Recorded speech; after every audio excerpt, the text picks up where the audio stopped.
Garden রিচে নির্মীয়মান বহুতল ভেঙে মৃত্যু, আর সেই মৃত্যুর ঘটনায় স্থানীয়ভাবে বারংবার অভিযোগ যেটা উঠছিল স্থানীয় প্রমোটারের বিরুদ্ধে। আজকে সকালবেলা যখন সেখানে পৌঁছেছিলেন কলকাতা শহরের মেয়র ফিরহাদ হাকিম, তিনি কিন্তু সেখানে গিয়ে অভিযোগ তোলেন এই প্রমোটারের বিরুদ্ধেই এবং উপযুক্ত ব্যবস্থার আশ্বাসও তিনি দেন। আমাদের সঙ্গে রয়েছেন আমাদের প্রতিনিধি রৌনক। রৌনক, আমরা যে ছবি দেখলাম সকাল থেকে আজকে ফিরহাদ হাকিম তিনি যখন গেলেন, তারপর রাজ্যের মুখ্যমন্ত্রী মমতা বন্দ্যোপাধ্যায় তিনি সেখানে পৌঁছলেন, এই প্রমোটার তার বিরুদ্ধেই মূলত অভিযোগ। কেননা যে জায়গায় এই যে জমির ওপর এই বিল্ডিং উঠেছিল সেটা পুরোপুরিভাবে যে অবৈধ সেটা প্রত্যেকেই স্বীকার করে নিচ্ছেন। কি কি অভিযোগ রয়েছে স্থানীয়দের, কি কি অভিযোগ তারা করছেন এই বিল্ডিংটাকে নিয়ে?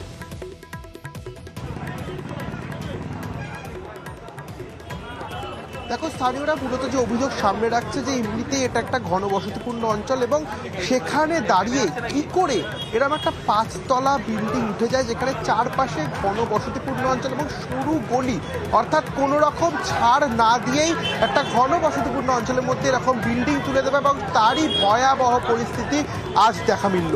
এবং যে প্রমোটার তার বিরুদ্ধে স্থানীয়রা দাবি করছে তিনি শুধু এই একটি নয় 7 থেকে 8টি এরকম ফ্ল্যাট এখানে বানিয়েছেন এবং তার মধ্যে সবকটি প্রায় অবৈধভাবে নির্মাণ। এবং সার্বিক আজকে দেখা গেছে শুধু এই একটি ফ্ল্যাটই নয় যেটা দুর্ঘটনার কবলে পড়েছে এবং যে জায়গাটি দুর্ঘটনা হয়েছে তার আশেপাশে প্রায় বেশ কয়েকটি কিন্তু একই রকমভাবে বিল্ডিংয়ের ছবি উঠে এসছে, যার কারণে কিন্তু মুখ্যমন্ত্রী মমতা বন্দ্যোপাধ্যায় নিজেও সরব হয়েছে। তিনি যখন এখানে এসেছিলেন তিনি এই অবৈধ নির্মাণ নিয়ে প্রশ্ন করেছিলেন। তিনি বলেছিলেন যে কিভাবে একটা 6 তলা বাড়ি বৈধ না ভাবে কি করে উঠে যায়, কি করে অবৈধভাবে একটা 6 তলা বাড়ি তৈরি করা হয়।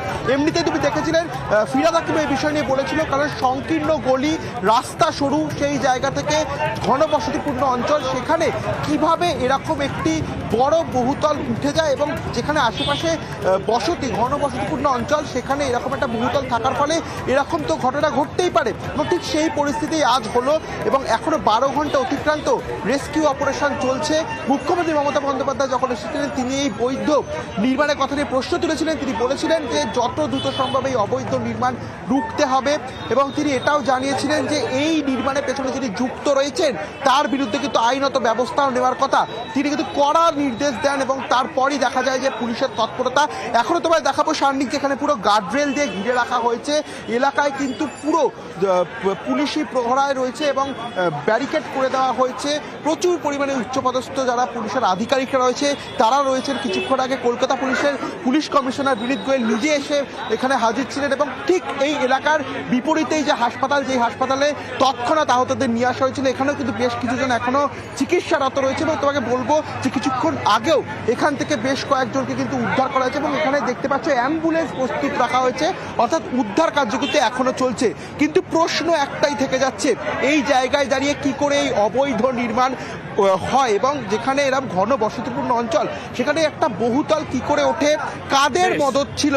কারণ বৈধ কোনো কাগজ ছাড়াই ইললিগাল কনস্ট্রাকশন। এবং এই ইললিগাল কনস্ট্রাকশনের প্রসঙ্গই আজকে আমরা সকাল থেকে দেখেছি বারংবার, কখনো মেয়রের মুখে কখনো মুখ্যমন্ত্রীর মুখে বারংবার সামনে এসেছে। কি কি অভিযোগ তারা করেছেন শোনাবো। আমি পুলিশকে বলেছি যে প্রমোটার তাকে ইমিডিয়েট অ্যারেস্ট করতে, আইনত যা ব্যবস্থা হবার নিশ্চিতভাবে হবে। একটার পর একটা বাড়ি না, এটা একটা হয়েছে নিশ্চিতভাবে পৌরসভায়, যেটা আমরা অফিসিয়ালি অ্যাকশন নেব, আইন অনুযায়ী যা যা ব্যবস্থা করা সেগুলো আমরা করব। এবং এই অঞ্চলে যে প্রমোটিং চলছিল, যে বেআইনিভাবে প্রমোটিং চলছিল, সেই প্রমোটার রাজের জন্য বাম আমলকেই দায়ী করলেন কলকাতার মেয়র। না, এটা লিগাল বাড়ি না, ইললিগাল বাড়ি হচ্ছিল এবং সেই অনুযায়ী আইন অনুযায়ী যা যা ব্যবস্থা নেওয়া সেটা আমরা নেব।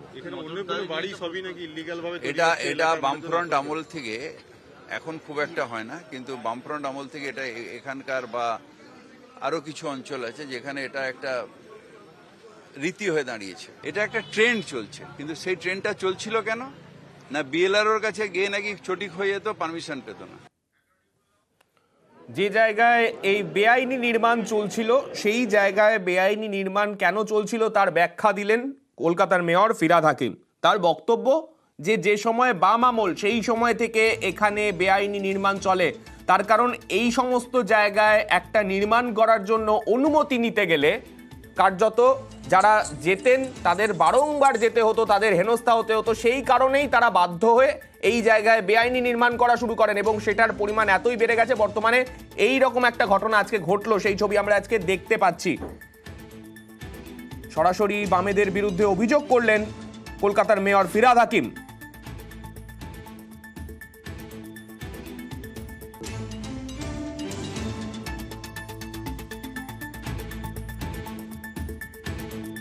প্রমোটার রাজের জন্য বাম আমলকেই দায়ী করলেন মেয়র ফিরহাদ হাকিম। যে সময় এই ধরনের বেআইনি নির্মাণ হতো সেটা বাম আমল থেকে হতো, সেই কারণেই এই সময়ও এখনো পর্যন্ত এই সমস্ত অঞ্চলে প্রচুর বেআইনি নির্মাণের এই ছবি দেখা যাচ্ছে বলে কার্যত ইঙ্গিত করলেন